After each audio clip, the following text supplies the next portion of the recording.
Caracas, Venezuela. Reuters, Venezuela's leftist leader Nicolas Maduro won a new 6-year term on Sunday, but his main rivals disavowed the election and alleging massive irregularities in a process critics decried as a farce propping up a dictatorship. Victory for the 55-year-old former bus driver, who replaced Hugo Chavez after his death from cancer in 2013, may trigger a new round of Western sanctions against the socialist government as it grapples with a ruinous economic crisis. U.S. President Donald Trump's administration is threatening moves against Venezuela's already reeling oil sector. Venezuela's election board, run by Maduro loyalists, said he took 5.8 million votes, versus 1.8 million for his closest challenger Henri Falcon, a former governor who broke with an opposition boycott to stand. "They underestimated me," Maduro told cheering supporters on a stage outside Miraflores' presidential palace in downtown Caracas as fireworks sounded and confetti fell on the crowd. Turnout at the election was just 46.1%, the election board said, way down from the 80% registered at the last presidential vote in 2013. The opposition said that figure was inflated, putting participation at near 30%. An electoral board source told Reuters 32.3% of eligible voters cast ballots by 6 p.m. 2200 GMT, as most polls shut.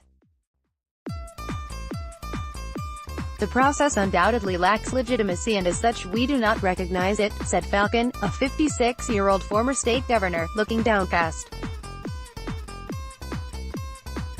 Maduro had welcomed Falcon's candidacy, which gave some legitimacy to a process critics at home and around the world had condemned in advance as the coronation of a dictator. Falcon's quick rejection of Sunday's election, and call for a new vote, was therefore a blow to the government's strategy. Falcon, a former member of the Socialist Party who went over to the opposition in 2010, said he was outraged at the government's placing of nearly 13,000 pro-government stands called red spots, close to polling stations nationwide. Mainly poor Venezuelans were asked to scan state-issued fatherland cards at red tents after voting in hope of receiving a prize, promised by Maduro, which opponents said was akin to vote buying. The fatherland cards are required to receive benefits including food boxes and money transfers. A third presidential candidate, evangelical pastor Javier Bertucci, followed Falcon in slamming irregularities during Sunday's vote and calling for a new election. Despite his unpopularity over a national economic meltdown, Maduro benefited on Sunday not just from the opposition boycott but also from a ban on his two most popular rivals and the liberal use of state resources in his campaign. His tally, however, fell short of the 10 million votes he had set throughout the campaign he wanted to win. Graphic on Venezuela election, tmsnrt.rs/2bgac closing parenthesis. Venezuela's President Nicolas Maduro is surrounded by supporters as he speaks during a gathering after the results of the election were released, outside of the Miraflores Palace in Caracas, Venezuela, May 20, 2018. Reuters, Carlos Garcia Rollins Maduro, the self-described son of Chavez, says he is battling an imperialist plot to crush socialism and take over Venezuela's oil. Opponents say he has destroyed a once wealthy economy and ruthlessly crushed dissent.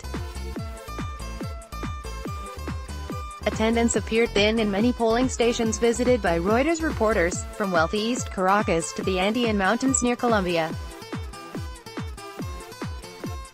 There were lines, however, at poorer government strongholds, where the majority of voters interviewed said they were backing Maduro. "I'm hungry and don't have a job, but I'm sticking to Maduro," said Carlos Rincones, 49, in the once thriving industrial city of Valencia, accusing right-wing business owners of purposefully hiding food and hiking prices. Many Venezuelans are disillusioned and angry over the election. They criticize Maduro for economic hardships and the opposition for its dysfunctional splits. reeling from a fifth year of recession, falling oil production and U.S. sanctions. Venezuela is seeing growing levels of malnutrition and hyperinflation, and mass emigration. Venezuelan migrants staged small anti-Maduro protests in cities from Madrid to Miami. In the highland city of San Cristobal near Colombia, 3 cloth dolls representing widely loathed officials, Electoral Council head Tibisay Lucena, Socialist Party No. 2 Diosdado Cabullo and Vice President Tarek El Aissami, were hung from a footbridge. But streets were calm, with children playing soccer on one road in San Cristobal blocked off at past elections to accommodate long voter lines. For many Venezuelans, Sunday was a day to look for scant food or stock up on water, which is increasingly running short because of years of underinvestment. "I'm not voting, what's the point if we already know the result? I prefer to come here to get water rather than waste my time," said Raul Sanchez, filling a jug from a tap by a busy road in the arid northwestern city of Punto Fijo because his community has not had running water for 26 days. With the election behind him, Maduro may choose to deepen a purge of critics within the ruling Chavismo movement.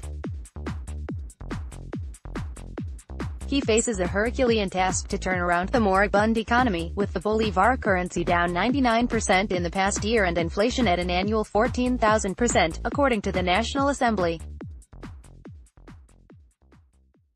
Slideshow, 32 images, graphic on Latin American elections, tmsnrt.rs/2rac4l1 closing parenthesis, Reuters Venezuela election coverage on Twitter at ReutersVla, additional reporting by Angie Polanco and Brian Ellsworth in San Cristobal, Vivian Secura, Leon Wheatfeld, Pablo Garibian, Gurish Gupta and Andrew Cawthorne in Caracas, Mirsley Guanipa in Punto Fijo, Tibisay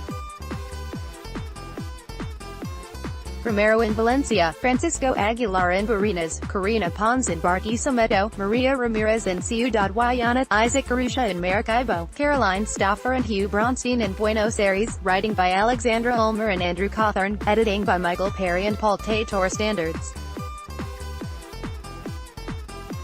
The Thomson Reuters Trust Principles.